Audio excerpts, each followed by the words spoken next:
Hi there and welcome along to another workout for you to row along to. Now today's workout marks the start of the Zero to Hero series where I'm going to take you from no experience on a rowing machine all the way to giving you the fitness, the power and the skills to be able to crack out a really hard row like a 2,000 meter time trial, okay? So today's starting row is just going to be a 5-minute warm up followed by a 5-minute low intensity row with tiny little bits of power bursts. But don't worry, I will explain more as we get into the row itself, because there's no point me front loading with my waffle here. We're going to spend more than enough time on the rowing machine together, so we might as well do a little bit of talking while we're actually rowing, okay?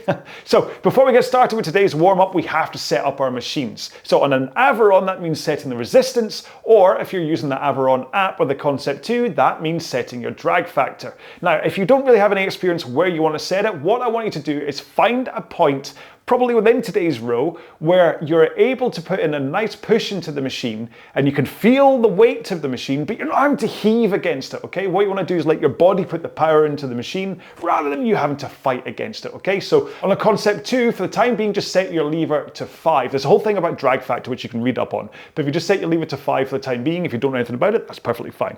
On an RowAlong, maybe set your resistance to around about 8, and then like I say, you could increase or decrease as you go just to kind of make sure you get the feel right. Okay, and then the next thing to look at is our foot straps. And what I want you to do is set the foot stretcher height so that you're able to come into the front of the machine with your shins in a vertical position, okay? If you have your feet set too high in the foot straps, then what happens is it can be a bit tough to get there. If you're set too low, it can be quite uncomfortable and you can go scooting straight past and you cause power leaks and it can it'll just mess with your rowing, all right? A good ballpark here is that you have the foot strap covering the bottom lace of your shoe, the horizontal one, which is across the balls of your feet on most shoes, okay? Then you can adjust from there. Everything is all up to you. It's your rowing machine. You adjust it to how you want it to be, okay?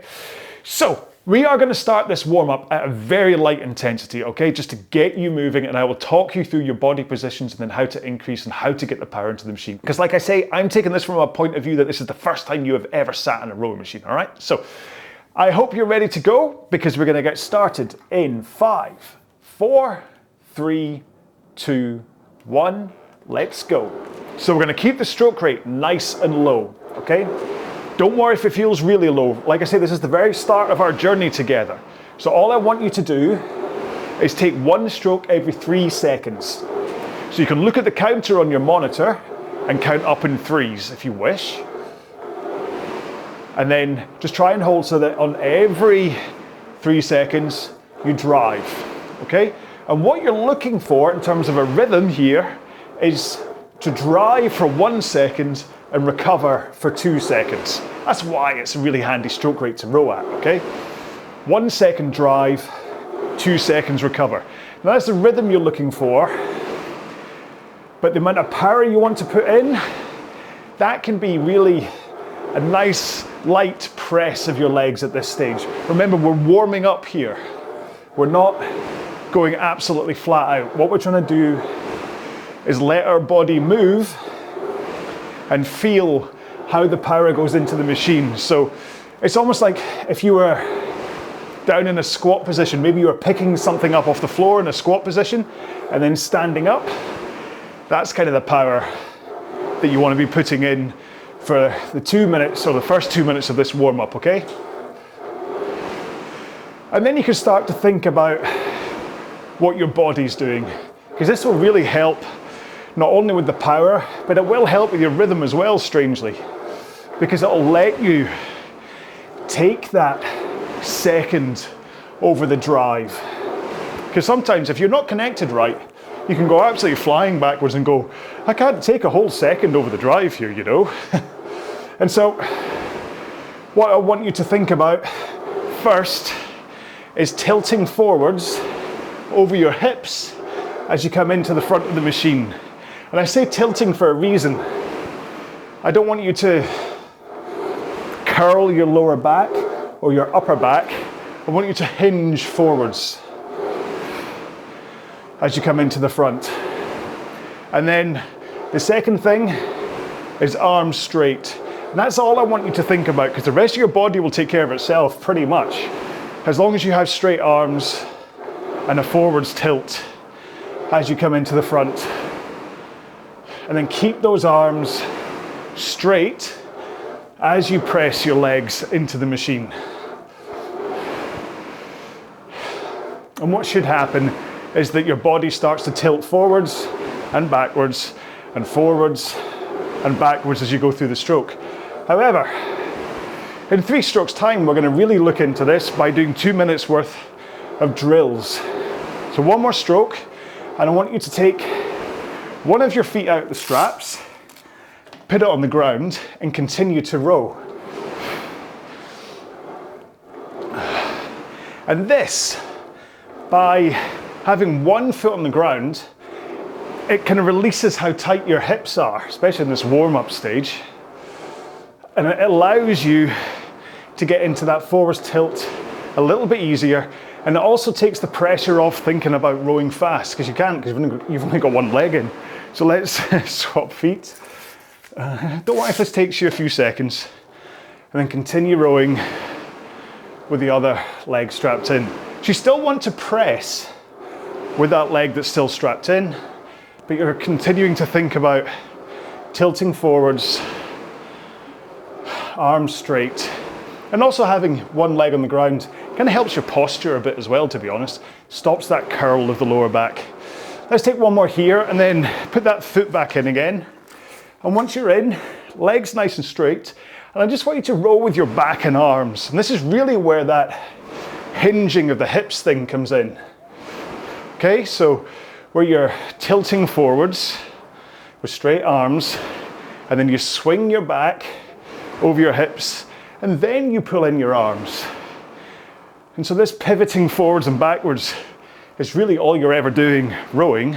However, let's roll into the front, straight arms with that forwards tilt, and now we're going to just row with our legs, because obviously we use our legs as well when we're rowing, and this will really help you get used to the thought about pushing with your legs rather than pulling with your arms.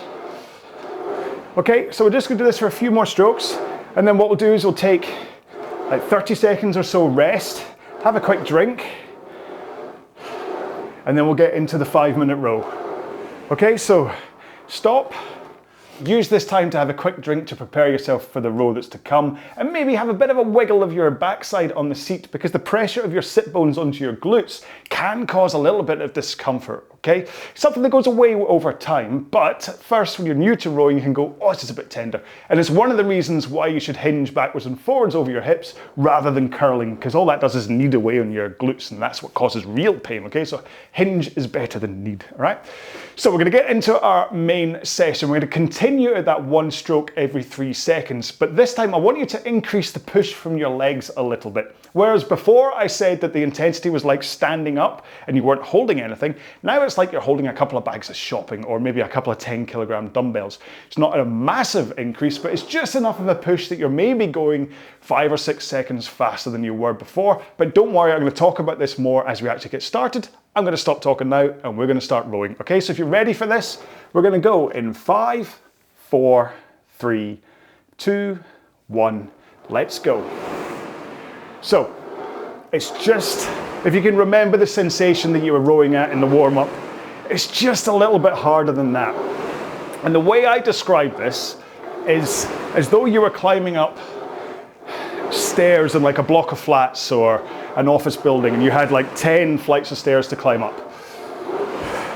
It'll start off okay, but then as you get up a couple of flights, your heart rate will start to increase and you'll start to breathe harder. You don't need to stop. It doesn't feel like you're running a marathon or something, but you know that your body's working and you're like, oh, this is interesting. And if you had a friend that you're climbing the stairs with, you'd be able to say to them, oh, this is interesting, and have a conversation with them, okay? You might need them to say, I know it is, just to give yourself a chance to breathe, but you get what I mean here, okay? So it's not particularly hard, but you know that your body is now putting in some kind of effort, right? And this is what I call a 5 out of 10 intensity. So it's right in the middle. 1 out of 10 is sitting on the couch, eating a bag of chips. 2 out of 10 is standing up to go get more chips. 3 out of 10 is when you have to bend down to get those chips, like the warm-up. 4 out of 10 is if you have to jump over, no, if you have to climb up one flight of stairs to get back to where you were. And then 5 out of 10 is when you have to climb up loads of stairs to get back to where you are, okay? Does that make sense? It's a really hard thing to explain. But what we're gonna do is, if I get this right, yeah, 5 strokes time, we're gonna push a little harder with our legs for 5 strokes, just to show how it's leg power that controls pace, okay? So 2 more, 1 more, and just push harder, however harder you want to with your legs. You can go maximum force if you want, or you can just push a tiny bit harder. 1 more. And hopefully, what you just saw was your pace increase on screen. Because this is how you control power 9 times out of 10 on the rowing machine. It's about pushing more with your legs. Pushing puts more power into the machine, and it also gives you a faster drive speed most of the time, and that helps you get a higher stroke rate if that's what you're looking for. Okay, so in 5 strokes time, we're going to do it again, just to increase that power from our legs. 2 more. 1 more. So keep the arms straight and the forwards tilt, and then push nice and hard with the legs. See if you can hold that forwards tilt and the straight arms as you push. 1 more. If you can, now we're back to that nice easy pace. If you can keep your arms straight in the forwards tilt as you push, you should feel that you're suddenly kind of bracing against the handle with more force as the power from your legs goes through your body and into the handle. And so that's why it might feel like you're pulling harder, but you're not really, you're just bracing against the power a little bit more. Okay, so another 5 strokes time. We'll take it back up again. Remember to keep the arms straight in the forwards tilt as you do so. 2 strokes, 1 more. Okay, 5 more hard strokes. 1, 2, keep an eye on your pace, see how it increases. Keep the stroke rate the same. 1 more. And then we're coming into the end of this 5 minutes. And so what we'll do is we'll finish off with 5 hard strokes rather than waiting. So that means I've got to do some maths now. Something you'll learn as you go through this series is that my ability to count while rowing gets reduced the longer I row for. Right, okay, I think 2 more strokes. 2, okay, here we go then. 5 hard strokes to finish. Keep the arms straight, keep the forwards tilt, and just push with your legs. 2 more. 1 more. Now, you can stop entirely, have a quick drink if you wish. I'm going to do some light rowing just to finish while I say goodbye to you, so by all means follow me here, okay? Don't worry about intensity here. Just think about straight arms and the forwards tilt. Get your body moving. This will help it cool down. I do have a separate cool down up here that you can look out, which also has some stretching afterwards. So if you want a little bit more of a structured cool down, that's what to do. But if this is the first time you've ever rowed for, well, any time at all, or thought about technique, or thought about how leg push changes your intensity, I hope this made sense to you. And you can come back and do this one a few more times if you want to build up your endurance on the rowing machine, just bit by bit. But the next, like, normal increase is going to be a 7-minute row, so do look out for that one, and that will hopefully just extend the amount of time you can spend on the machine. And that's how this series is really going to go. We're going to extend the time, we're going to extend the intensity. Sometimes we'll just increase intensity, sometimes we'll just increase time, sometimes we'll do both, okay?